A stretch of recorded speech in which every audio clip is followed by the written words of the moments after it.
Hoy vamos a continuar con la Hola María Luisa y Hola Mar, por supuesto que ya la vimos. Hoy vamos a continuar con la práctica de que uno de los participantes presente un breve texto sobre algún tema de interés común, obviamente. Hoy va a presentar eh, María de Moner. Tú pronuncias tu apellido Monet. No, pronunciando la R. ¿Tú pronuncias la R, Moner? Ujú. Ok. Lo que sí vamos a cambiar es el orden. En vez de hacerlo después de mi presentación, lo vamos a hacer antes. De manera, pues, de no superponer los dos temas y las preguntas o comentarios que pueda haber. Entonces, bueno, María, pues, de Monet, quien es educadora, es estudiante de psicología y estudiosa e interesadísima pues por el psicoanálisis. Ella nos va a hablar sobre un tema importantísimo en la conformación del sujeto y el psicoanálisis, que es la identificación. Adelante, María. Mm. Vale. Bueno, yo he leído como los textos que Pedro Pablo me envió y entonces he intentado hacer como una especie de reflexión personal sobre la identificación, que es la temática, en un texto que es bastante breve. Bueno, ahí voy, lo voy a leer. Hay momentos en los que una no sabe muy bien quién es, pero sí sabe a quién se quiere parecer. A veces no hay deseo propio, sino una intuición de que si me acerco lo suficiente a lo que el otro quiere, quizás me encuentre a mí misma en el camino. Eso sería un poco como yo he entendido la identificación, como la piel de los otros que nos viste. Em, En los artículos, Freud la define como un proceso inconsciente mediante el cual el yo toma un rasgo del otro, lo incorpora y se transforma en base a eso. Es la etapa previa en el niño a la elección del objeto, una forma ambivalente de empezar a distinguir un yo Eh, respecto de un... María, si quieres, puedes leer un poquito más pausadamente. Ay, perdón. ¿Eh? Vale, perdón. Em, ¿Vuelvo a empezar o no? No, dos oraciones atrás que empezaste, aumentaste la velocidad. Puedes Vale, chocar, vale. entonces, tener Vale. un accidente, entonces es mejor. Freud la define como un proceso inconsciente mediante el cual el yo toma un rasgo del otro, lo incorpora y se transforma en base a eso. Es la etapa previa en el niño a la elección del objeto, una forma ambivalente de empezar a distinguir un yo respecto de un otro, pero sin llegar a desearlo aún. En la vida adulta, todas pasamos, creo, por el proceso de identificación en ciertos momentos. Y eso puede convivir con el desear, pero a veces la identificación pesa más o acaba opacando un poco el deseo. Entonces la pregunta que me hacía era, ¿qué pasa cuando nos quedamos demasiado ahí, ¿no? Como en la identificación. Si no hay solamente deseo propio, sino solo una serie de objetos con los que nos identificamos, como si cada uno de ellos fuera una máscara para calmar una pregunta que no se puede formular. Y entonces leí como el ejemplo de Freud de las chicas del pensionado, que bueno, son como, si no lo conocéis, son unas chicas que viven en una pensión, entonces un día llega el novio de una de esas chicas que le ha escrito como una carta de amor y la chica empieza como a llorar y entonces todas las demás también empiezan a llorar, ¿no? Y estas chicas no tienen Instagram, ni TikTok, ni redes sociales, pero el síntoma como que se viraliza igual. Una empieza con un llanto y poco a poco las demás lo replican. No, no de manera consciente, sino por algo como más profundo, ¿no? Como que es un conflicto que no se nombra, pero se siente como en el cuerpo. Y entonces, como también eso me hizo pensar como en los influencers de hoy en día, como en las redes sociales, ¿no? Donde las personas se identifican con gente que, donde no hay un vínculo afectivo porque no las conocen, pero proyectan como todo lo que no terminan de ser. Y no, me pareció como curioso.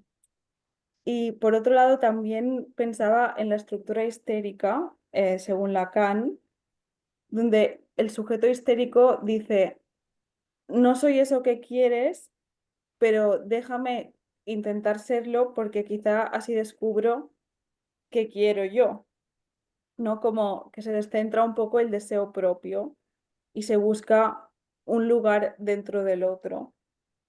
O sea, el sujeto histérico no desea algo concreto nunca, sino que desea el deseo del otro. Y por eso se identifica con el objeto del deseo ajeno, no para apropiárselo, sino para mantenerlo vivo. Y yo personalmente a veces me reconozco en esa posición, ¿no? Como de vivir el deseo como un espejo en movimiento, como existir en la mirada de los demás y identificarme en el lugar que ocupo en el imaginario del otro, ¿no? Como si fuera siempre una hipótesis yo misma y no una conclusión. Y bueno, creo que ahí es donde también el trabajo del análisis puede hacer mucho, ¿no? En, en hacernos descubrir y pensar y preguntarnos lo que de verdad queremos nosotras. Ya está. Ok, bueno. Hola, Berenice. Este, Buen día. ok, este, mm, ¿podrías hablar un poquito más sobre lo del espejo andante, creo que lo llamaste? Em, sí, espérate. Em, como un espejo en movimiento. Bueno, como, o sea, yo pensaba, o sea, eso, como en mi propia experiencia, ¿eh? Pero como los otros pues siempre son cambiantes y nunca realmente sabemos tampoco lo que quieren, pues a veces es como que nunca vas a saber, ¿no? Lo que el deseo de la otra persona y constantemente está cambiando y tú constantemente te vas como encontrando en diferentes personas y en lo que tú percibes de estas que es siempre como muy ambiguo y muy distinto, depende de tu momento. Entonces, si es así, digamos, la persona, pero tú has hablado de nosotras, pues también aplica a nosotros. Em, no, pero está muy bien que lo haya dicho nosotros, pues es completamente válido, pues. Nosotros los hombres en general, pues aprovechamos el machismo, eso no se dice machismo del lenguaje, hay otra palabra, ah, machismo lingüístico, creo que hay otro término, pero bueno, no importa. Nos aprovechamos siempre de que el lenguaje es masculinista. Hay otra palabra que se me pierde. Pero bueno, fíjate que entonces allí, o fíjese que allí entonces la persona va cambiando según con quién se encuentre. Si te entendí bien en lo que tú planteas. Es decir, trata de, de parecerse a lo que cree que le gusta a este, o a esta, o al otro, o al otro. Mm. Fíjense que eso tiene un antecedente fundamental que en términos lacanianos es, es una frase en italiano, que vuoi, que quieres, o más precisamente, ¿qué me quieres? Que es una lectura que el niño o niña intenta hacer de la madre. ¿Qué es lo que quiere? ¿Qué es lo que quiere de mí? Es decir, ¿cómo me quiere? Entonces, es el niño, en términos de nuevo lacaniano, intenta ser el niño o niña, intenta ser el falo de la madre. Es decir, intenta ser lo que le falta a la madre, adivinarlo. Cosa que pues es imposible pues porque a menudo pues las madres quieren hoy una cosa, mañana pasado esta, a veces no quieren nada relacionado con el muchacho, pero pues el niño necesita pues colocarse con relación al deseo de la madre. Y entonces esa es la pregunta del qué voy, qué quiere, cómo me quiere. Me quieres amoroso, seco, amorosa, seca, me quieres fracasada, exitosa, eh, ¿cómo me quieres? Pues, me quieres perdida, recatada, indiscreta. Entonces, es un antecedente pues fundamental. Otra colocación muy importante es en las relaciones de pareja, porque pues es frecuente una posición posible de la mujer es la de colocarse como lo que le falta al hombre. Eso es inconsciente también. No, no es que todas o toda mujer se coloque así. También hombres que se colocan pues en esa posición, pero digamos que es frecuente pues en la posición femenina el colocarse como lo que le falta al hombre. Este, bueno, viene pues de la historia pues personal que ha tenido pues cada cual. Es una de las posiciones, pues. Hay otras posiciones, pues. Por supuesto, hay una posición muy común pues, en la estructura histérica. Esa que dije es muy común en la estructura histérica, pero otra es el tratar de generar el deseo en el partener, en la pareja, pues de dividirlo, decimos nosotros. Si de siempre estar insatisfecha, eso genera deseo. ¿Eh? Bueno, si quieren hacer un comentario, alguna pregunta a María,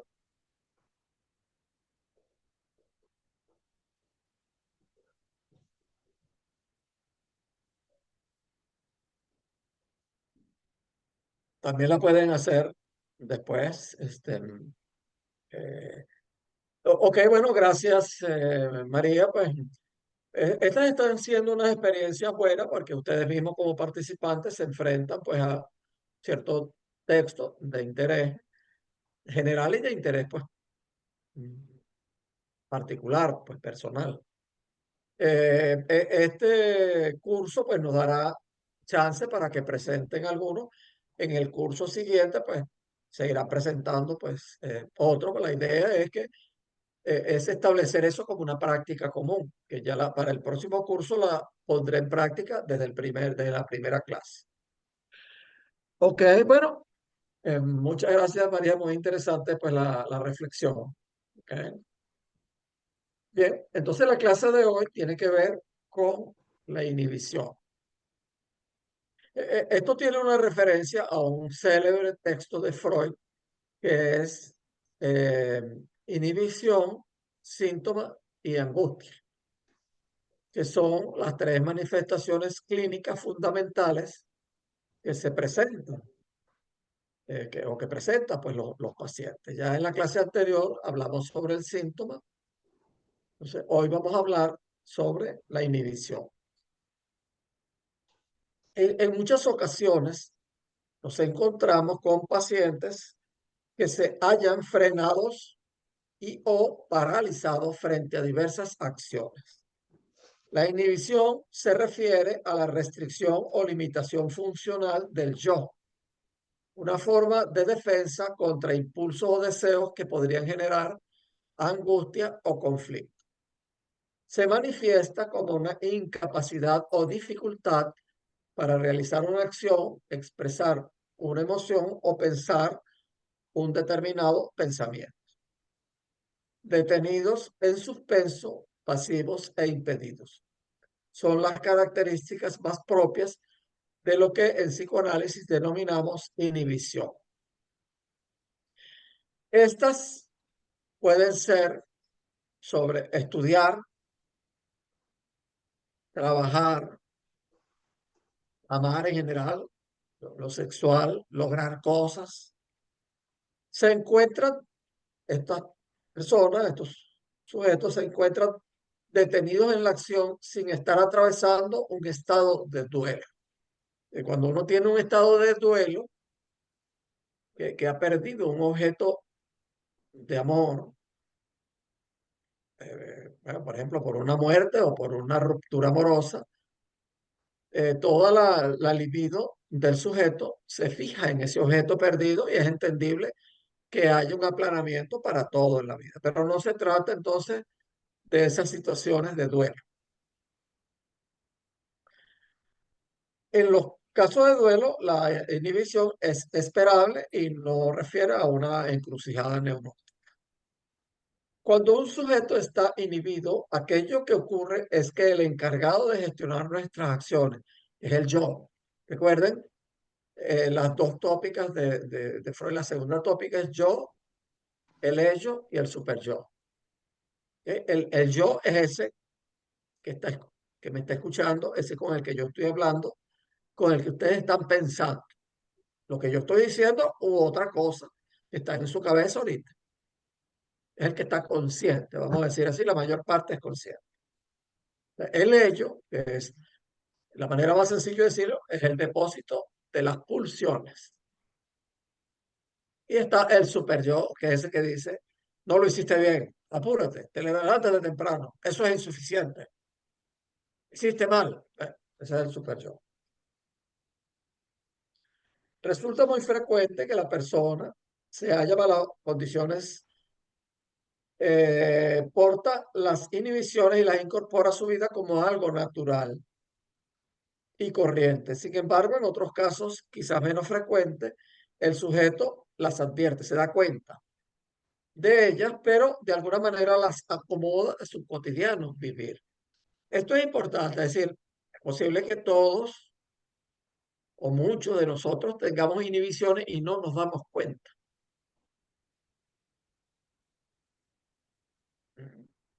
O a veces si nos damos cuenta, tratamos de acomodar. Este, no, yo no me gusta hablar en público. Yo no puedo, me pongo nervioso, pero yo no lo pongo así como una falla, sino yo no puedo, ¿no?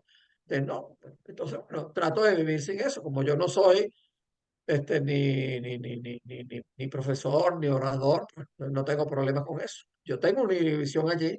Si hay de repente una reunión social y me invitan a yo decir las palabras, entonces me pongo nervioso, sudo, me palpita el corazón y no hablo, porque tengo una inhibición, con la cual trato de vivir. Bueno, en general, pues los sujetos tratan de vivir con lo que tienen, sea un síntoma, una inhibición o la angustia, salvo que eso moleste mucho en la vida. En general, el sujeto trata de arreglárselas así. Bueno, usualmente el paciente consulta por otras cuestiones y las inhibiciones son leídas más bien por el analista que por el paciente, que en muchos casos las vive sin percatarse de ellas. ¿Por qué el yo, gestor de nuestras acciones, se paraliza ante diversas circunstancias, tales como las mencionadas, relacionadas con estudiar, trabajar, amar? Fundamentalmente porque el yo se defiende de la angustia que le ocasionaría ejecutar la acción. ¿Y por qué proceder, ejecutar una acción puede ocasionar angustia? No hay una única respuesta. Eso depende de cada caso y de cada situación. En algunos sujetos accionar, por ejemplo, en una cuestión laboral o profesional en la que desea desenvolverse implicaría a futuro obtener éxito. Y esto, paradójicamente, para otra instancia del aparato psíquico íntimamente ligada al yo, sería imperdonable. Fíjense qué interesante. Esto es un poco lo que decía Freud, aquellos que fracasan en el triunfo. Triunfando fracasan. Recuerden lo que yo les decía con relación a la presentación de María, del origen del que voy, de que el niño se pregunta qué quiere, sobre todo pues a la madre, qué me quiere, qué es lo que quiere de mí. Si de esa lectura el sujeto ha leído que la manera de ser querida es ser fracasada, entonces tener éxito causa angustia. ¿Me sigue? Fíjense, esto es fundamental. Eso es inconsciente, entonces el sujeto no lo percibe. Eso se convierte en una barrera, pues. Yo puedo querer triunfar porque tengo otros ideales, pues. Y quiero eh, surgir profesionalmente, este, avanzar en la vida. Pero yo tengo dentro de mí algo que me dice, no, tú tienes que fracasar. Entonces, pues, si no fracasas, no vas a ser amado. Eso es inconsciente totalmente. Entonces, es una razón muy común de que se cree angustia ante la posibilidad de tener éxito. Entonces, muchas veces el sujeto decide no tener éxito para evitar esa angustia. Ok.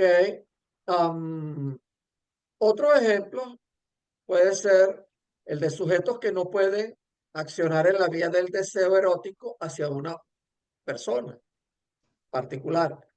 En general, se descubre que en estos casos, estos sujetos se confrontan con relaciones primarias. Las relaciones primarias son las que se tienen con los padres. Podríamos llamarlo edípicas, del complejo de Edipo, que no fueron elaboradas a pesar del paso del tiempo, por seguir adheridos al padre o a la madre, una mujer u hombre elegido y deseado les resulta irreconciliable porque se los asocia con sus figuras parentales, con las que obviamente no cabe tener relaciones sexuales. Dicha fantasía despertaría mucha angustia. Esto es muy común, que uno tenga una inhibición hacia, hacia lo sexual porque inconscientemente identifica a la mujer o al hombre en el que se fija con el padre o la madre. Entonces rechaza el sexo porque inconscientemente asume que es el padre o la madre y entonces eso estaría pues prohibido. ¿Eh? Bueno, es muy común. Bueno, fíjense que la inhibición es entonces una defensa muda contra la angustia, por demás peligrosa porque a diferencia de un síntoma, que es una situación que se nos presenta en nuestra subjetividad, es una formación del inconsciente que nos incomoda profundamente. En la angustia se puede hacer insoportable por el sufrimiento que acarrea la angustia en sí misma, más cosas que ocasiona, dolores corporales, insomnio, problemáticas con la alimentación, contracturas, obsesiones, pensamiento obsesivo, etc. Las inhibiciones, por el contrario, no presentan combate ni son ruidosas. Si la persona la soporta, bueno, puede andar por ahí tranquilo, ¿no? Yo no hablo en público, pues. O sea, sí. Eso es una manera.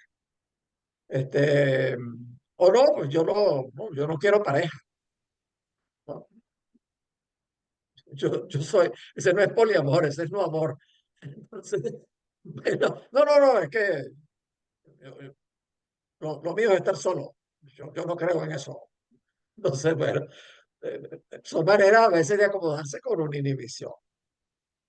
Claro, el costo para el sujeto es muy alto porque la persona se va empobreciendo, se va achicando de a poco, perdiendo su potencial y así las cosas, su vida se va aplanando. Muy interesante. Entonces, en resumen, hasta ahora, la inhibición se produce para evitar la angustia y suele ser más muda que ruidosa, pero de a poco va empobreciendo la vida del sujeto. Si la inhibición es una defensa contra la angustia, entendemos por qué Freud estaba totalmente en contra con el furor curandis, el furor de curar. Bueno, no lo estaba solamente con relación a la inhibición, sino a los síntomas. Pero con relación a la inhibición, fíjense que curar abruptamente la inhibición expone al sujeto a la angustia. Vamos a suponer que alguien tenga una inhibición hacia el relacionamiento sexual. Le gustan las mujeres o los hombres y se acerca, pero no se atreve a llegar más allá de cierto punto. Sondea y se acerca un poquito más, un poquito más. ¿Eh? Porque esa inhibición lo protege de la angustia que le causaría tener el relacionamiento con alguien que identifica con el papá o la mamá. Entonces, una terapia conductista diría, no, vamos a quitarle esa inhibición. Entonces, bueno, le pueden aplicar pues sugestión, alguna cosa y le quiten esa inhibición. Y entonces, bueno, la persona parca, va y entonces va a un encuentro sexual y sale con una angustia espantosa. ¿Eh? Y con la inhibición multiplicada o con otros síntomas, con síntomas que se pueden disparar. Entonces, no, las inhibiciones no se pueden, no se deben quitar abruptamente. Lo mismo que los síntomas, porque los síntomas cumplen una función. Entonces, quitar un síntoma abruptamente es exponer al sujeto a aquello de lo cual protege el síntoma. Ok, entonces, bueno, entonces lo que se hace en psicoanálisis es darle un tratamiento apropiado a las inhibiciones, lo mismo que los síntomas. El vínculo transferencial mediante se va señalando y desarmando los motivos sobre los que se instaló la angustia, que por tornarse infranqueable no le permite al sujeto avanzar en su deseo. Si el avance sobre el deseo es necesario, este es un punto general importante, fíjense bien, si el avance sobre el deseo es necesario, es porque el deseo es la única condición, el deseo inconsciente. El deseo inconsciente. Ahora sí, Ahora sí, no sé si me ha pasado a mí sola, pero has ahora dicho, sí se oye. ahora sí, Ajá, pero lo último que ok, dijiste, si lo puedes repetir. ok. Fíjense, el tratamiento de la inhibición, lo mismo que de los síntomas, busca dar, poner en juego el deseo inconsciente. Lo que María pues ahora llamaba el deseo y cómo el identificarse con algo o con alguien pues puede tapar el deseo. Es porque uno intenta ser como otro quiere o parecerse a otro, pues, a otro o a otra. Entonces, eso no va por la vía del deseo propio, íntimo. ¿Eh? Lo mismo con la inhibición. La idea de poner en juego el deseo es porque el deseo es la única condición desde la perspectiva de la verdad psíquica que tiene un sujeto para ser feliz, entre comillas, dentro de los infortunios que toda vida depara. Eso es un elemento fundamental, no solo del psicoanálisis, sino pues en filosofía desde Spinoza, pues eso está muy claro, pues son muchos los filósofos que han estudiado pues eso, pues el deseo es el hombre o la mujer, pues el deseo como el hombre como humano. Em, bueno, hay muchas personas pues que viven con el deseo, pues, por ejemplo, ¿cuántas personas no viven tapando su deseo con las cosas que el mercado le ofrece? Fíjate que es otra forma de identificación. María, así como María mencionaba, los youtubers, los influencers y esas cosas, personajes pues que cobran una influencia vía las redes sociales, pero bueno, todos estamos sujetos al mercado que nos dice, tú tienes que vestir así y tienes que tener este tipo de belleza y tienes que pesar tantos kilos y tener estas medidas y comprar de esta marca de no sé qué cosa, y debes hacer ejercicio y tener zapatos y tenis de tal marca, y debes comprar mucho y debes ser exitoso y debes trabajar 20 horas diarias. Todas esas son influencias que nos vienen del mercado, el mercado de objetos y del mercado de trabajo y del capitalismo en general, pues. Pero bueno, ya no venía, pues en general, pues con el mercantilismo, pues no venía eso. Pero fíjense que cuando nosotros obedecemos eso, no estamos obedeciendo al deseo, sino que estamos haciendo a gran escala eso que mencionaba María de parecerse a algo, por ejemplo, a un influencer. Es lo mismo cuando nosotros tratamos entonces inconscientemente de ser como todo el mundo, de ser, no, eso es lo que hace todo el mundo. La marca, esa es la mejor, hay que comprar esa. Y hay que trabajar, no, hay que trabajar muchísimo, 40 horas al día. Bueno, entonces esas cosas no van en línea con el deseo. Eso va en contra del individuo. El psicoanálisis va en línea con poner en juego el deseo. No es fácil, no es rápido, no es de un día para otro, pero esa es la vida. Porque hay muchas cosas que se oponen al deseo. Entre ellas, la identificación de la que nos habló María. El que voy, que, que el niño o niña se pregunta con relación a la madre, ¿qué es lo que quiere? Y que entonces va conformando un primer modelo del yo. Y luego, pues, otros que se van estableciendo, pues, en el transcurso de la vida. Em, Fíjense que la inhibición es una renuncia a una cierta función, de trabajar, de estudiar, de amar, de hacer ciertas cosas, de pensar algo. Mientras que el síntoma es un retorno de lo reprimido, es una formación del inconsciente. La inhibición no es una formación del inconsciente, es más bien una operación del yo. Algunos ejemplos de la inhibición son, por ejemplo, la inhibición de la expresión emocional. Una persona puede reprimir o suprimir sus emociones, evitando expresar sentimientos como tristeza, enojo o alegría. No, no, si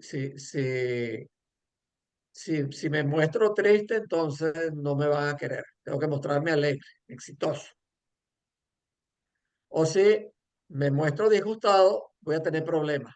Entonces, no, yo trato de acomodarme. O no, si me muestro alegre, entonces me van a estar criticando. O me van a estar preguntando por qué estoy alegre. O sea, son posibles inhibiciones emocionales. Inhibiciones de la acción, pero son múltiples. Una persona puede tener dificultad para tomar decisiones o para realizar tareas específicas, como hablar en público o hacer una presentación. Inhibiciones del pensamiento. Alguien puede tener dificultad para pensar en ciertos temas o para recordar ciertos recuerdos, lo que se manifiesta como bloqueos mentales. Eso pues sucede, pues, por ejemplo, con algunos pacientes adultos. A veces cuesta mucho hablar de ciertos temas del sexo o de la función excrementicia o de los padres, incluso de cualquier cosa, pues. Entonces, se requiere a veces mucho tiempo para que una persona pueda hablar de ciertos temas, para poder elaborarlo.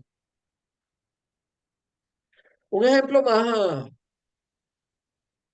completo de una inhibición es una mujer que se encuentre incapaz de responder a, a los conflictos banales y corrientes de la vida cotidiana, atrapada en una pasividad dócil.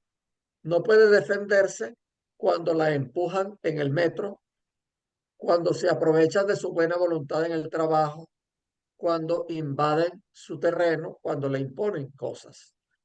Su agresividad, que es una pulsión natural y necesaria en todo ser humano, está inhibida, lo cual le priva de su fuerza, su iniciativa y su capacidad de reacción. Aunque frustrada por ello, siente que no le queda otra opción que quedarse atrás, ser complaciente y evitar todo tipo de tensiones potenciales. ¿Qué sucede en el interior? Bueno, varía pues con cada persona, pero es probable que a nivel inconsciente la expresión de la agresividad esté tan estrechamente asociada con fantasías destructivas que no puede expresar la más mínima hostilidad sin miedo de desencadenar algo devastador.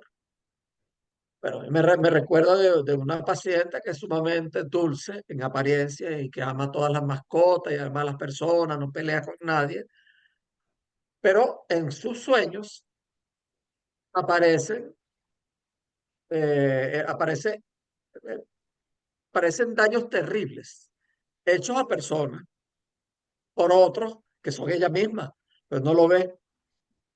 Es decir, tiene una agresividad tan grande que tiene mucho miedo de ponerla en juego. Entonces, prefiere inhibirse que manifestar esa agresividad.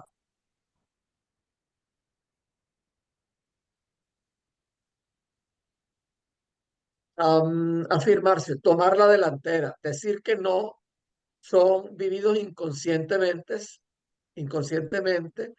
independientes de su realidad benigna, como pudiendo tener consecuencias dramáticas y moralmente inadmisibles.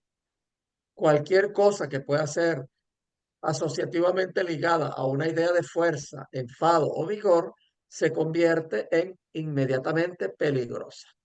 La inhibición, en este caso, es una manera de protegerse de ese peligro fantaseado de temor a su propia agresividad.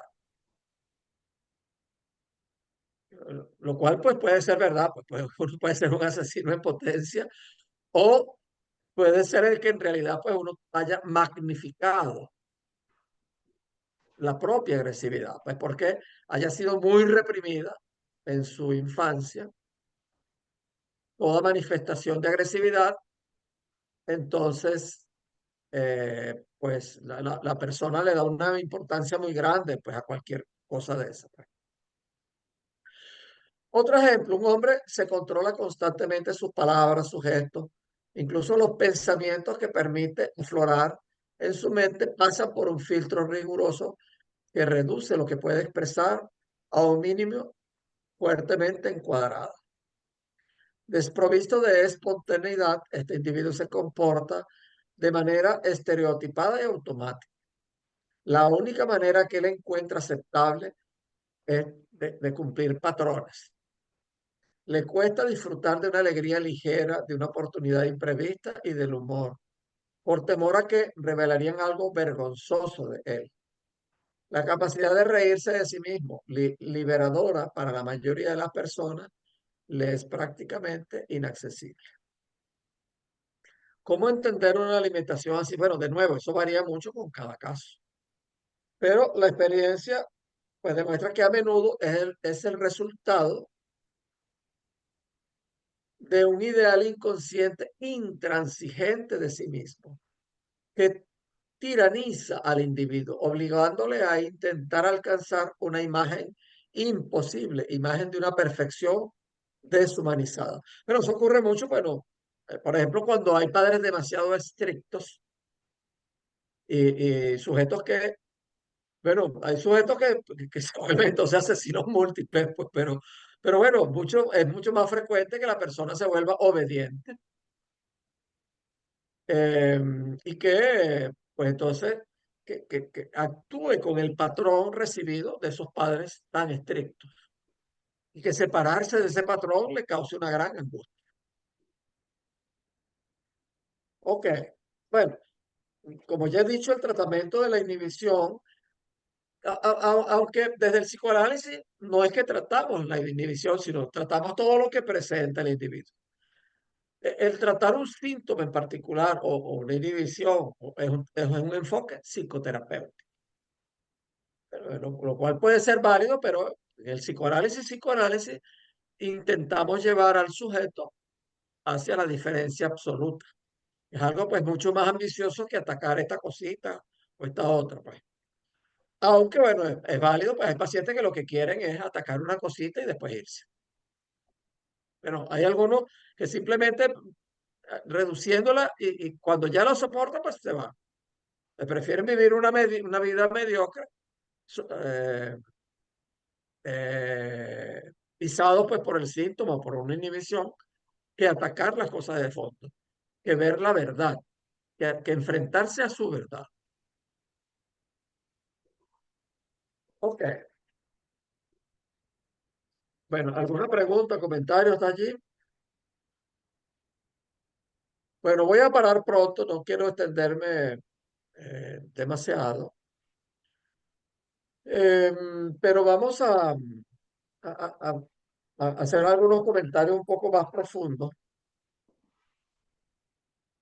Para variar, voy a compartir la pantalla para mostrarles. A ver, ¿dónde está compartir? Compartir, aquí está.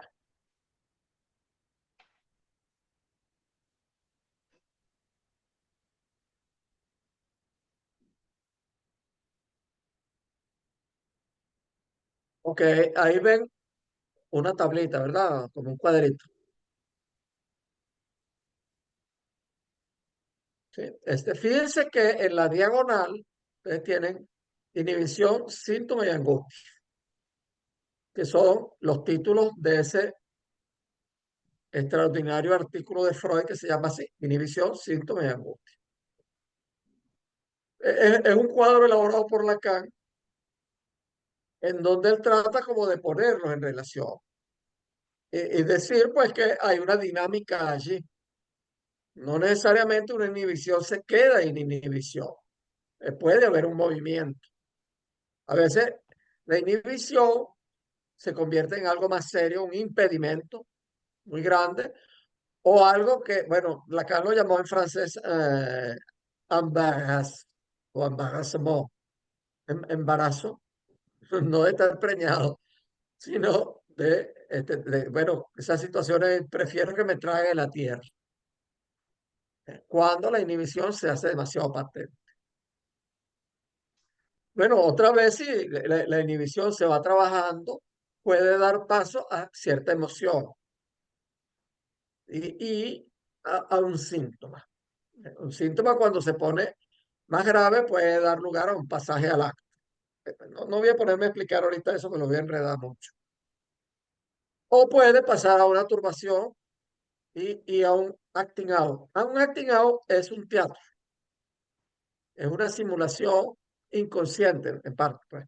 Eso pues, ocurre no solamente en el análisis, que el paciente hace un acting out, que hace un teatro, pues, sino que en la vida cotidiana, pues, hay personas que hacen teatro. No que hacen teatro en el sentido de que van un día, pues, a tener una actividad de teatro, sino que hacen teatro ante la pareja, ante los padres, ante los colegas. Este, bueno, este, otra grafiquita que quiero mostrarles es esta, ¿la ven claramente? ¿Sí la ven? Sí, sí se ve. Ok. Fíjense que ustedes ven allí las letras R y S. ¿Saben, por supuesto, a qué se refieren R y S? Un examen puntual aquí, pues. Un test. Real y Este vale simbólico 5 y puntos. imaginario. Es Es lo real, real, lo imaginario y Imaginario y simbólico, ¿verdad? simbólico. Que Ajá. son los tres registros de la Lacan. Lo imaginario es todo ese pensamiento no estructurado que tenemos y cómo nos vemos nosotros mismos a nuestro cuerpo. Es imaginario no en el sentido de que no sea verdadero, sino de que está hecho de imágenes. Imágenes visuales, sonoras, imágenes de pensamiento. Ay, yo soy exitosa. Ay, no, yo soy fracasada. Ay, a mí me adora todo el mundo. Esas son cuestiones imaginarias. Lo simbólico como algo estructurado, como reglas, normas estructuradas. Y lo real, que es de cada uno, como eso que no podemos tener en poner en palabras, pero que nos conmociona, que nos impacta. Entonces, fíjense que hay esos tres circulitos. Cada circulito de eso representa uno de esos tres registros. No voy a entrar en todas las cositas que hay ahí, pero fíjense que al lado de la letra R está el síntoma. Lo ven, ¿verdad? Ahí abajo a la izquierda. ¿Ve? Y que ese síntoma está entonces entre lo imaginario y lo real. Arriba tenemos en el centro la angustia, tiene que ver con entre lo imaginario y lo simbólico. Y la inhibición. Este grafiquito es lo que se llama el nudo Borromeo plano. Alguna vez más adelante, poco a poco, iremos entrando a estas cuestiones en cursos subsiguientes. Lo que tienen ahí con la letra J es goce, en francés jouissance, goce. No lo voy a enredar con eso, pero más o menos para que vean lo que hay allí. Bueno, dejo de compartir. Ok, entonces, bien, voy a hacer algunas reflexiones un poquito más complejas. En rigor, el término inhibición no se opone a la idea de acto. En latín, inhibitio significa la acción de remar hacia atrás. Es decir, una fuerza activa que se ejerce en dirección opuesta a otra, en el origen, etimológicamente.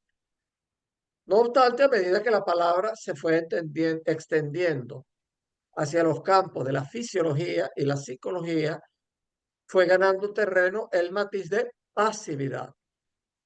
Entonces, la inhibición comenzó a designar más bien un estado de no acción y ya no una acción propiamente dicha. Si bien Freud no consagró ningún trabajo puntualmente al tema, con excepción del célebre capítulo inicial de ese artículo que les he mencionado, Inhibición, Síntoma y Angustia, los avatares de la inhibición aparecen en su obra en infinidad de ocasiones, bajo diversas circunstancias, y no necesariamente designan algo patológico. Bueno, eh, aunque lo patológico, pues en psicoanálisis es muy relativo, pues todos estamos enfermos o todos estamos sanos. ¿No? La condición de tener un síntoma es alguien puede poner, Mar, puedes poner en silencio. Te estan escoltant, cariño. Tinc el micro, no m'havia donat compte, perdonad. Bueno, déjame, yo te pongo en silencio yo mismo. Ya está, ¿verdad? Ok. Eh, bueno,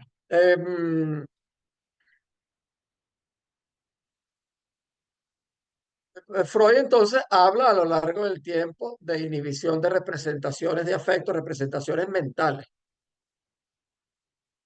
inhibición de displacer del proceso primario. Proceso primario es el proceso inconsciente, de la sexualidad, de la masturbación, del yo, del desarrollo y múltiples otros. También él lo relaciona, lo examina con relación al duelo, del cual ya hablamos un poco. Am, ok. Fíjense que en la infancia, pues a menudo pues se dan pues muchas inhibiciones.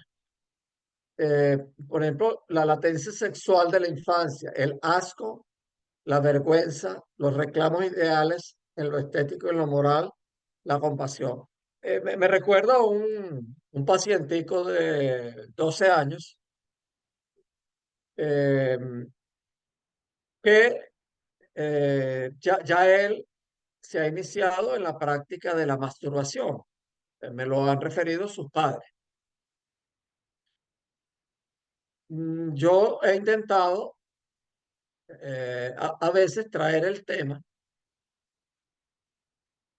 porque es un tema fundamental, pues el niño o niña se enfrenta a la excitación del cuerpo, y gradualmente empieza a ejercerla a voluntad, pero eso pues causa perturbación, mayor o menor según el caso. Yo he intentado un par de veces introducir el tema recientemente y entonces me ha dicho, bueno, primero le dijo a la mamá que me dijera que él todavía no estaba preparado para hablar de eso. La mamá me dijo, yo le dije, bueno, chico, mira, está bien, no hay problema, no tenemos que hablar de eso, pero no, tú me lo puedes decir a mí directamente, no tienes que decírmelo otra vez. Ah, sí, es verdad, es verdad. Entonces recuerda, bueno, ya a su tiempo tú verás cuando tú quieras hablar de esto, no es obligado, pues. Pero pues simplemente haz algo que es muy importante, que perturba. Entonces, bueno, este es tu espacio, pues para hablar de eso cuando tú quieras. Eh, ah, Tú sabes que aquí, pues, hay cosas que tú no puedes hablar ni con tu mamá, ni con tu papá, ni con tus compañeros, ni con la novia que tienes. Entonces, pero aquí sí puedes, entonces ya tú sabes. Bueno, es algo que me recordé ahorita, pues es una manera en que yo manejo eso, pues. Eso que yo lo digo con niños, pues también a veces ocurre con adultos, pues.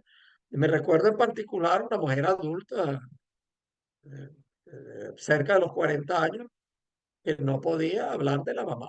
No podía como examinar críticamente a la mamá. No podía. Una inhibición muy grande, pues allí. Me recuerdo un caso. Un caso era de una chica de una religión muy estricta y entonces poner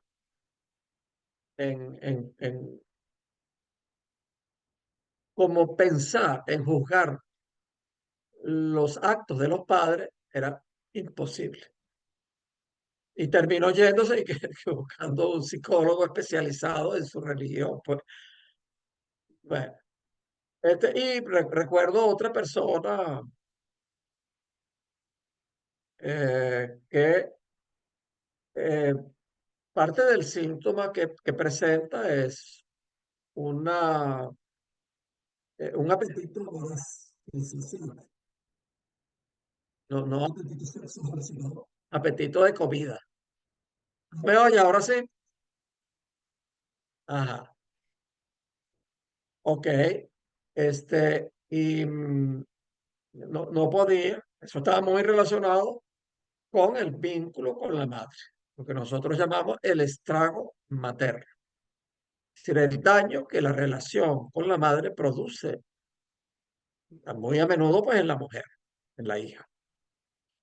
Pero la persona prefirió irse. Una vez volvió, después como de 3 meses, creo yo, algo así, e impresionante. Alguien que tenía ya un sobrepeso muy grande, regresó con 10 kilos adicionales en 3 meses. No sé qué habrá sido, pues. Entonces son personas entonces, que a veces deciden que si operarse el estómago, cosa que no les va a quitar el apetito, pues, o hacer otras barbaridades, pues. Entonces, es decisión de cada cual. Ok. Em, bueno, vamos a ver. Fíjense, en algunos de los casos, voy a mencionar un poco algunos de los casos emblemáticos de Freud, como el hombre de las ratas. El hombre de las ratas, pues, tenía una inhibición muy grande a decidir entre la mujer que amaba, pero era pobre, o la mujer que le escogía el padre. Y entre el amor y el odio que le ocasionaba el padre. Entonces, eso le causaba una inhibición a la acción. Entonces, que a veces se le salía alguna acción en donde pues ponía en riesgo pues al padre pues que se le salía el odio, pues, pero en general pues se inhibía y no decidía pues con quién se iba a casar. Estaba ahí paralizado. Otro es el caso de Juanito, el pequeño Hans, el Juanito, que tenía una fobia al caballo. Era una manera de él representar la debilidad de la figura paterna. El padre tenía una posición débil ante la mujer. Bueno, y no la amaba suficiente, pues, es lo que se deduce entonces, pues la madre pues vivía pues encima de Juanito fastidiándolo, y el padre pues era muy débil, y entonces la mujer, pues, perdóneme que lo diga así brutalmente, pues, pero el papá de Juanito no le daba suficiente sexo a la mujer, entonces la mujer pues vivía loca. Entonces, Juanito, la manera que tenía de él lidiar con eso es que desarrolló una fobia al caballo. Era una manera de él defenderse del que voy, de esa exigencia materna. Ya que el padre no intercedía, no ponía una barrera entre la madre y él, entonces él ponía la fobia. La fobia, claro, es parecida pues a la inhibición, pues se derivaban ciertas inhibiciones para él. No podía pues escuchar al caballo, no podía ver al caballo, qué sé yo. Pero no es lo mismo la fobia pues este, que, mm, que la inhibición. En el caso otro caso interesante es el de Leonardo da Vinci. No fue un caso clínico, pero em, Freud pues estudió pues un poco pues la vida de Leonardo, y encontró pues que Leonardo pues tenía una inhibición muy grande con relación al amor y a lo sexual. Entonces, bueno, eso él terminó derivándolo hacia el arte sublime, pues así que agradecemos que haya tenido pues esa inhibición, pues gracias a eso, pues gracias a que el pobre no disfrutó de aquello, entonces podemos nosotros disfrutar de sus obras, de sus obras geniales.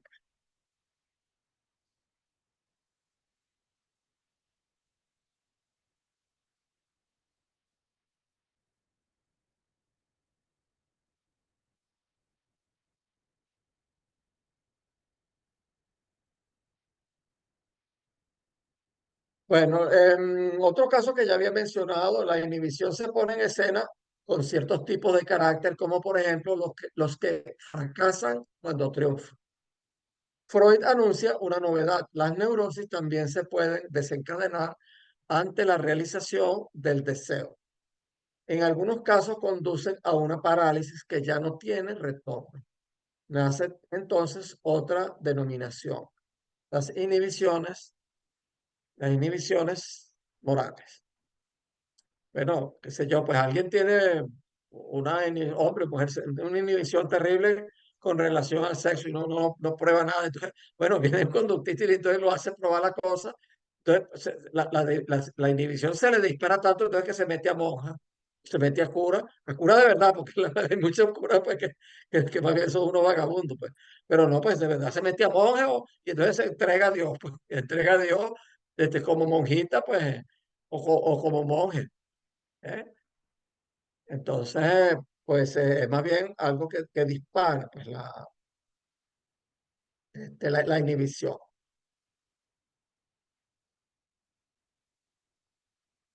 Bueno,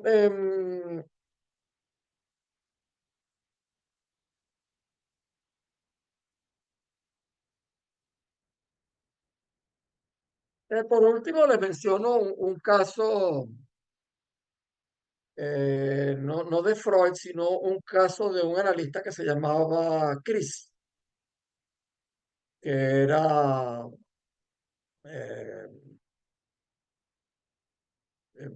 más o menos contemporáneo, mayor que Lacan. Eran Chris, Lowenstein y Hartmann, tres psicoanalistas, no sé si eran austríacos o alemanes, que emigraron a Estados Unidos y fundaron la psicología del yo, que es la corriente dominante en el psicoanálisis de la IPA, de lo que nosotros llamamos los post-freudianos. Entonces eran Chris, Lowenstein y Hartmann. Lowenstein fue el analista de Lacan por 6 años. Terminó diciendo Lacan el inanalizable, pero era inanalizable por él. Pero de Chris, que era un compañero de este Lowenstein y de Hartmann, había un paciente que tenía una inhibición muy grande a publicar trabajo. Era un intelectual muy prolífico, un profesor, pero tenía una inhibición muy grande a escribir porque él pensaba que plagiaba, que él era un plagiario, y que se copiaba, se robaba ideas de otros.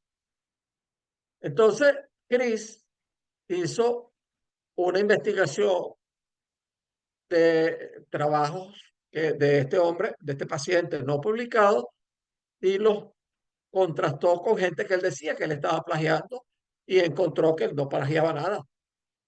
Entonces vino y se lo demostró. No, mire, usted se equivoca, usted no está plagiando nada, pues. Enorme equivocación, porque lo que trae un paciente es su realidad psíquica, no es la realidad objetiva. Entonces, este Chris va y le demuestra al paciente que no, usted no es plagiario, puede publicar con tranquilidad. La inhibición no se le quita. Pero entonces sale y a la siguiente sesión o varias sesiones después le dice, mire, está pasando que cada vez que yo vengo a la sesión, al salir me voy a comer mi plato preferido. Son sesos frescos. Bueno, no sé cómo se traduce el término que habrá usado en alemán, pero un plato que es con sesos, sesos. Es decir, cerebro de algún animal, un vacuno, de vaca, preparado de determinada manera. Que era pues lo que nosotros llamamos un acting out, una manera que tenía el paciente de poner en juego sus síntomas. Como el analista se lo bloqueó, demostrándole que él no plagiaba, entonces él lo ponía comiendo seso fresco, que tenía que ver, era como otra cosa. Bueno, me voy a detener allí, en ese punto. Entonces, bueno, damos paso pues a cualesquiera preguntas o comentarios que tengan.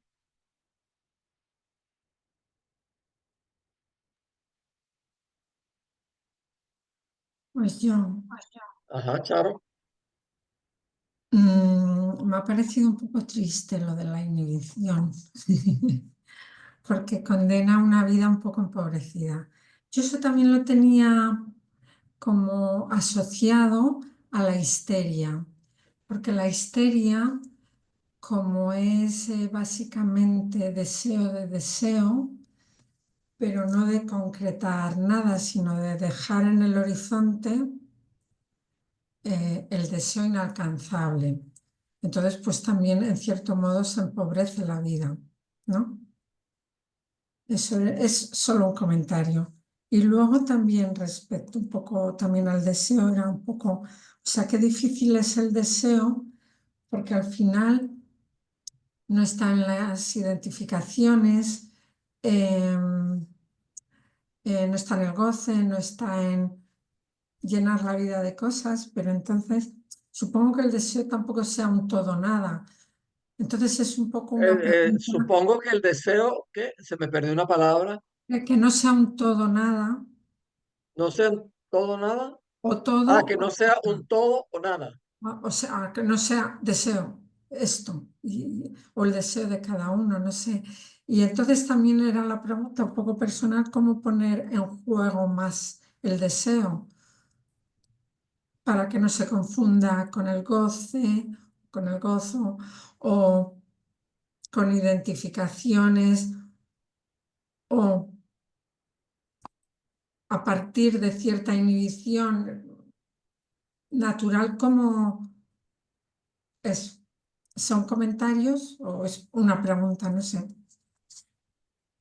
Ok, bueno, fíjate, en general, pues el psicoanálisis busca liberar el deseo. Eh, es una manera de ponerlo, pues. Claro, eso se hace pues a través de lo que presenta el paciente. Son sus síntomas, su inhibición, su angustia, lo que presente, pues, o la combinación de cosas que presenta. Em, en el caso de la estructura histérica, o sea, yo en general trato de hablar más de estructura histérica que de... Pero también es válido hablar de la histeria, de la neurocognición obsesiva. Em, hay que ver cada caso, pues. Hay que ver cada caso. ¿Eh? Em, en realidad, pues, la pregunta fundamental de la histeria es qué es lo que es ser una mujer. ¿Eh? ¿Cómo se es ser una mujer? Entonces, en esa búsqueda, claro, al principio, pues puede irse por la vía de la identificación. Escucha lo que hablaba María, ¿sí? Se puede ir por la vía de la identificación, de identificarse con otros. Pero eso, pues, no satisface, pues, no llena. Entonces, bueno, si anda, pues, por la vida, pues, por supuesto que no, sin análisis, pues, no anda tirando flechas, pues, vamos a decir así. Y dependiendo de la historia de cada uno y en lo que se encuentre, bueno, por ahí le va. En el análisis se van cayendo esas identificaciones. Uno va perdiendo, em, va tumbando los ideales y las identificaciones. Los ideales políticos, los ideales religiosos, las identificaciones con tal o cual figura, uno la va tumbando. ¿Eh? En la medida en que lo va tumbando, se abre la posibilidad a algo más genuino. ¿Eh? Cada mujer, pues, construye de alguna manera lo que para ella es ser una mujer. Pero al principio, pues, parte de, bueno, me copio de mi madre, me copio de mis amigas o me copio de tal youtuber, o me copio de tal que es exitosa. Pero eso no satisface, no llena realmente. Entonces, también eso, en el transcurso del análisis, eso se va dejando de lado y se va dando lugar, pues, a que entre más en juego el deseo. Esa es una variable, pues, son muchas variables. ¿Eh? El que sea, el tener siempre un deseo, el crear un deseo insatisfecho, bueno, no es que vive entonces en una insatisfacción total, sino que, bueno, hay satisfacción, pero también entra la insatisfacción. Pero no es que al grado de que sea una insatisfacción que le haga infeliz. Sí, bueno, es cierto que hay histerias graves, pues en donde pues la infelicidad, la insatisfacción aplasta la insistencia, pues. Pero recuerda que siempre son muchas las variables que inciden en un sujeto. Ujú, ¿Eh? Bueno, es lo que te puedo, lo que te ujú. puedo decir al respecto. Fíjate que el deseo no es tanto, lo que deseo es, encontré mi deseo, es tal cosa. No, porque no se agota. Porque el deseo es metonímico. Es decir, el deseo se fija hoy en una cosa, después en otra, después en otra, después en otra. Y esa cosa, pues, también vale para las relaciones de pareja. Eso es difícil entonces quedarse con una única pareja. O sea, a veces hay que multiplicar, hay que tener diversas facetas de la pareja para poder seguirla deseando. Si la pareja es plana, eso se vuelve difícil. O sea, bueno, también pues eh, para el deseo hay que introducir un espacio, una distancia. O sea, si se tiene, no se puede desear lo que se tiene. Lo que se tiene garantizado, que se tiene, no se puede desear. Uno puede desear en lo que no tiene. Entonces, pero hay que introducir, pues, sea porque se introduzcan comúnmente, pero pues hay que introducir, pues, distancia, espacio, Ujú, para que el deseo cobre juego, pues. ujú. Tú mencionaste otra variable fundamental que es el goce. Es decir, la vida no es solamente deseo, también está el goce, que es otra cosa. Porque el goce es disfrute, pero es también sufrimiento, malestar, tormento. Y es algo que está escrito en uno. Es una manera de decirlo, está instalado en uno. Y que uno lo siente con el cuerpo. Y que uno busca eso. Si uno ha sido sometido a circunstancias terribles, pues puede uno repetir esas circunstancias. Eh, bueno, digamos, no sé, pues, usualmente, ¿qué digo yo? Pues, qué sé yo, pues el goce que puede ocasionar una violación, por ejemplo, en una etapa temprana de la vida o en cualquier etapa, pues. Entonces, pues puede ser espantoso y puede instalarse del orden del goce, que puede es decir que puede instalarse y que es algo que busca repetirse. Bueno, y son casos pues que se dan, pues. No quiero decir que toda violación vaya a buscar una repetición de la violación, porque más comúnmente pues, las violaciones de las que uno escucha, pues, o las que pueden venir, pues, a consulta son, pueden ser violaciones eventuales, pues. Claro, estoy hablando de casos que es algo terrible, pues, que cuesta hablar. Pero, pues, hay casos que son relativamente frecuentes de seducción de los niños, niños o niñas, por un adulto, el padre, tío, un hermano mayor, un vecino, un amigo de los padres. Y que puede haber sido no algo puntual, esporádico, sino sistemático. Entonces, eso puede hacer que se instale un goce en la persona. Bueno, para no hablar de violación, alguien que ha sido sometido a golpizas, maltrato físico o maltrato de palabra, pues busca seguir recibiendo eso porque es algo que se instala en el cuerpo. Entonces, el psicoanálisis pues busca a través del trabajo que se dé lo que nosotros llamamos el vaciamiento de goce.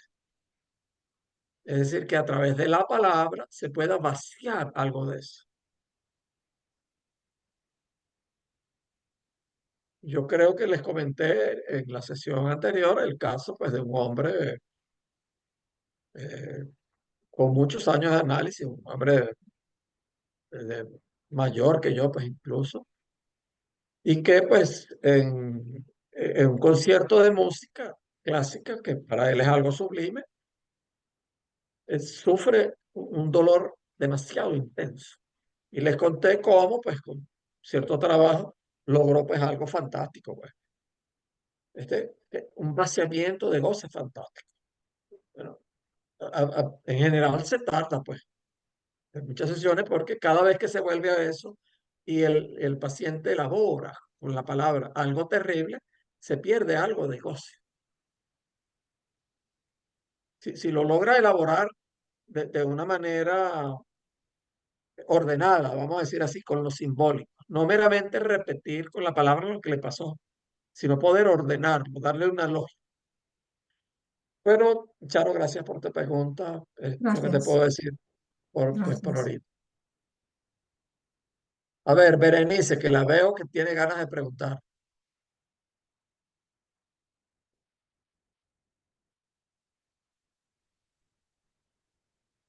Bueno, pues este tema de la inhibición, ah, considero que además de estar muy relacionada con el super yo,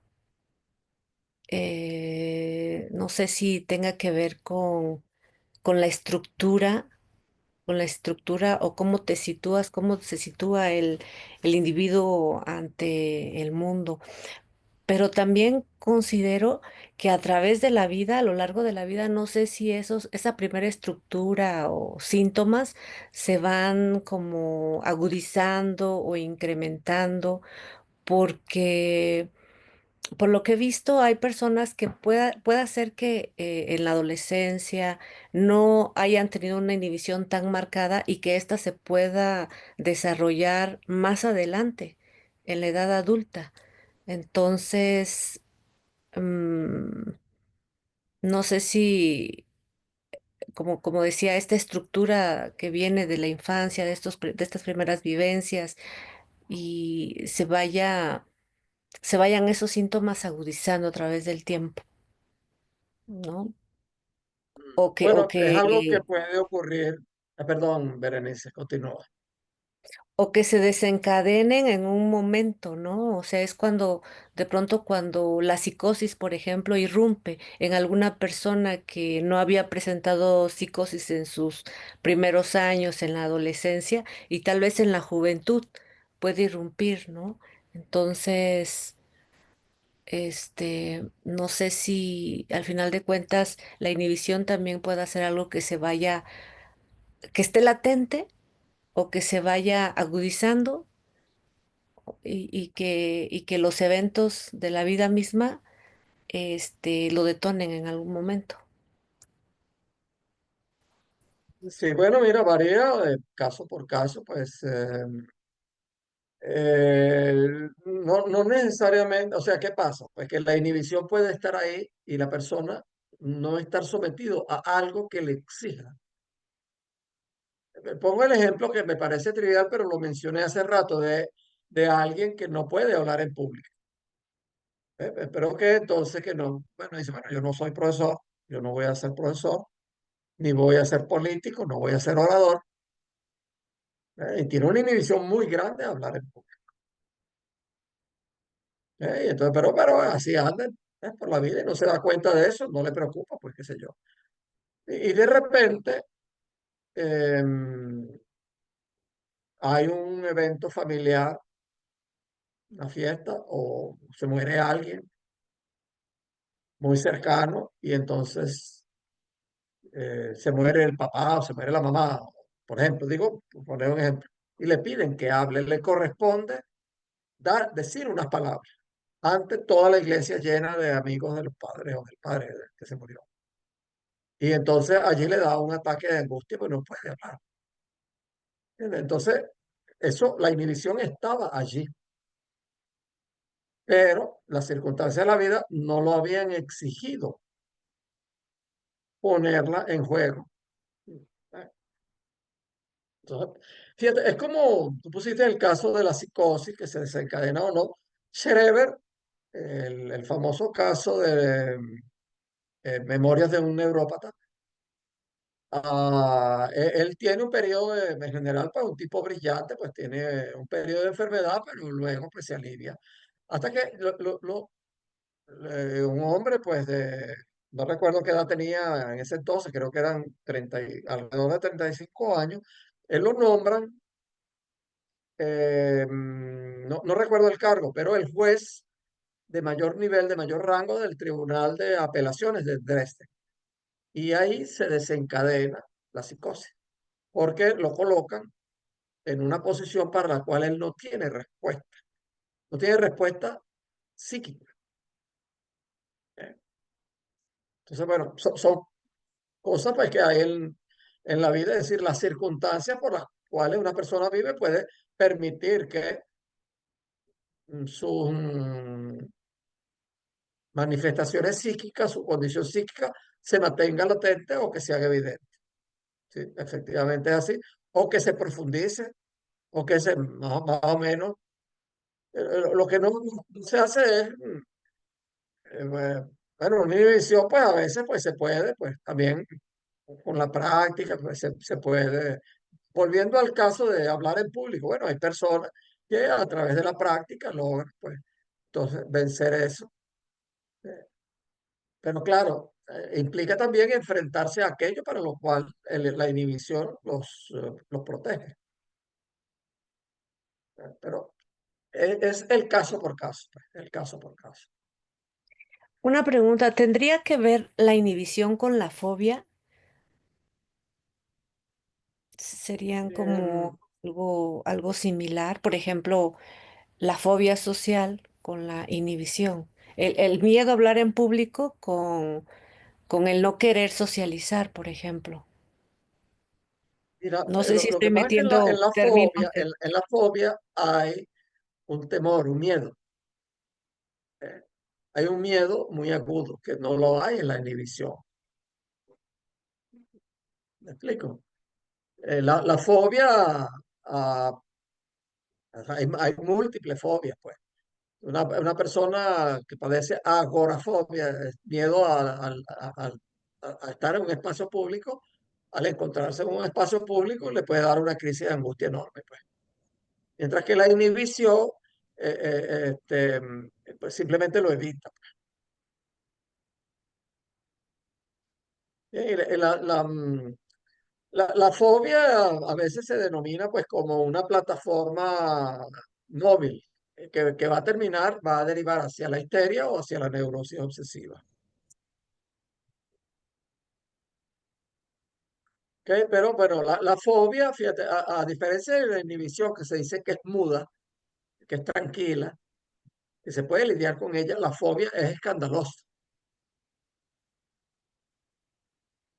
Es algo pues que es terrible, pues, eh, que no se puede soportar, pues, que se hace evidente, pues. Ok, a ver, ¿qué más? ¿Puedo preguntar otra cosa o después de otra persona? Bueno, si hay alguien más, este, si no, pues pregunta tú, Charo. Si vas a hablar en otro día de la represión o de la diferencia entre la inhibición y la represión. Lo que pasa es que son cosas de orden distinto. Fíjate, la represión es un mecanismo psíquico. Es que se reprime algo y se lleva para el inconsciente. La inhibición se refiere a la acción, a la acción de pensar o a la acción de actuar o a la acción de amar. Es algo externo, es algo del dominio del yo. El yo bloquea algo, mientras que la represión es un mecanismo psíquico, en donde algo se manda para el inconsciente. Ujú. Sí, lo que he Se, leído en lo se que... manda para el inconsciente, ¿ok? Sí, vale.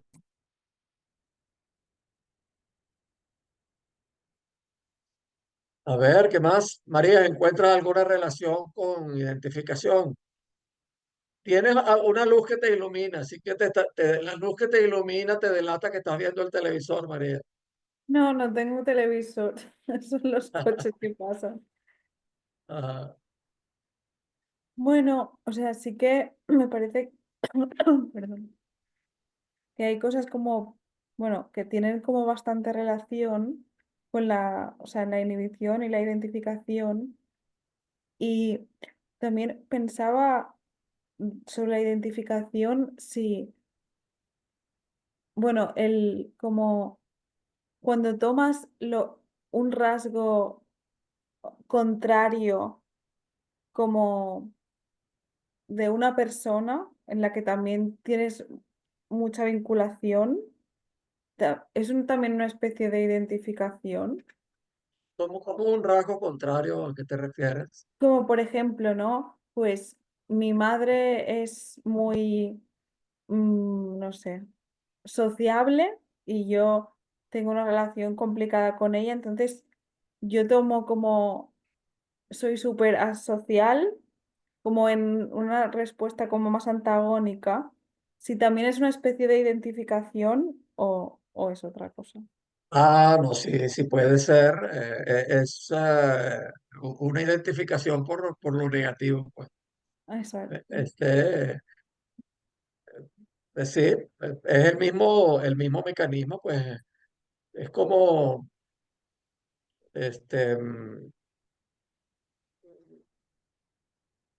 bueno, si todos, poniendo otro ejemplo, pues bueno, todos andan bien vestidos, entonces no, señor, yo voy a andar andrajoso, pero me sigo definiendo con relación a otros. Estoy tomando a otros como patrón. Ujú, Este, mis padres me quieren muy estudioso, ¿no? Yo soy pésimo estudiante, yo no quiero, pero me estoy definiendo con relación a ello. Bueno, puede haber otras razones para las cuales a uno no le gusta estudiar, pues, pero poniendo pues ese ejemplo. Ujú. Pues sigue siendo pues el mismo mecanismo en general. Hay que ver cada caso, ¿no? Porque son tantas las cosas que intervienen.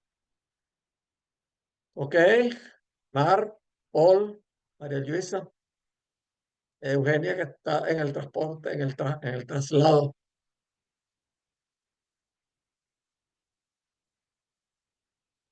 Bueno, me inquieta que vamos quedando cada vez más poquitos. Este, mm, pero bueno, me contenta muchísimo que ustedes estén acá, pues que los veo pues interesados. Em, pero bueno, así son las cosas, pues. Em, Yo no tengo ninguna pregunta, ajá, sí, pero solamente quería agradecer la clase y también la participación de María, que siempre está bueno escuchar. Ya, eso es todo.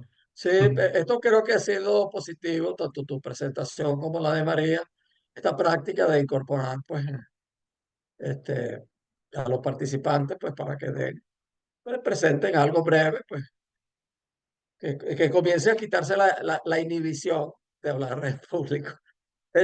Bueno, algunos no la tienen, pues, pero eso, que empiecen pues a enfrentarse pues a eso. No me da tiempo de incorporarlos a todos este ciclo, pero saben que lo voy a hacer pues todo. He comenzado con algunos, digamos, los que como que intervienen más, entonces, pero bueno, por algún lado pues tenía que comenzar. Bueno, ¿les parece entonces si lo dejamos hasta ese punto por hoy? ¿Ok? Bien, entonces nos vamos a ver.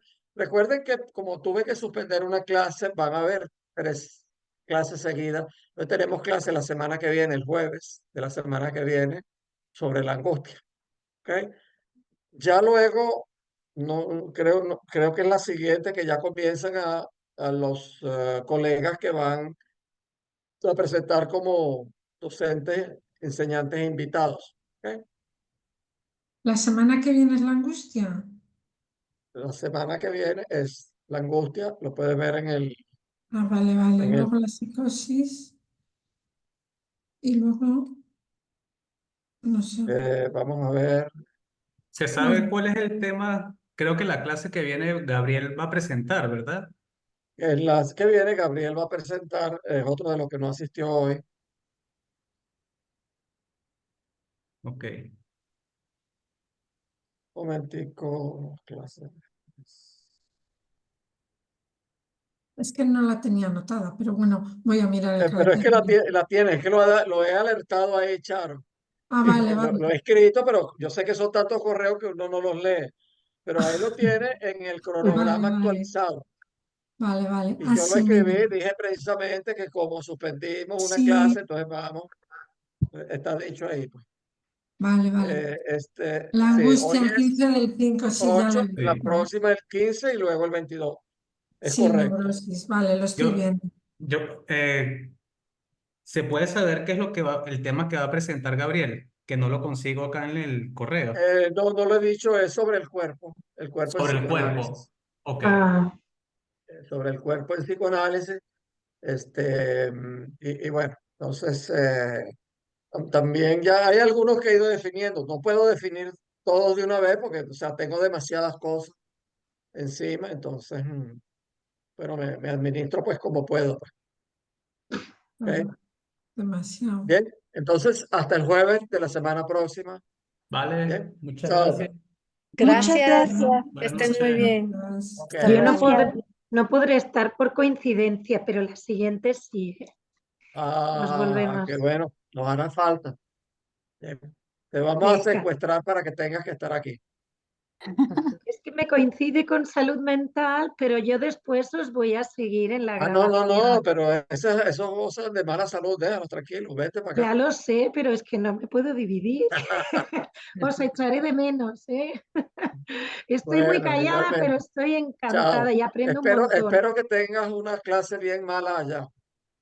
Bueno, luego os lo cuento. Chao. Venga, Ok. saludos y Chao. gracias. Bueno, pues hasta Chao. luego. Adiós. Chao. Adiós. Gracias. Muchas gracias.